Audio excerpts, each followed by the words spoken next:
Hello students, today's mini lesson will be centered around how to write the STAAR thesis statement.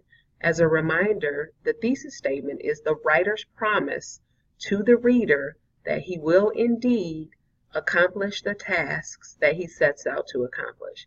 For English 1, that task relates to writing an essay that explains a point thoroughly. For English 2 students, that relates to convincing the reader to agree with his stance.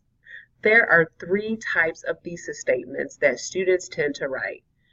One is a point that can be discussed or explained. Two is a stance that can be discussed or explained. Three is an opinion that can be discussed or explained. You'll notice that something that can be discussed or explained is key in writing a thesis statement, because as you go on to develop your ideas, everything must tie back to your thesis statement.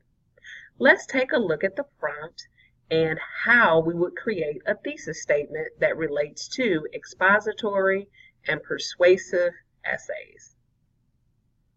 For an expository thesis, a writer has the option to utilize the compound sentence structure to tie together the topic and his stance. Anyone can make a promise sound sincere, but it is important to act if you want to make an impact. The writer could go on to give examples of how acting would be much more impactful than mere words or promises. Let's take a look at a sample thesis statement for a persuasive essay.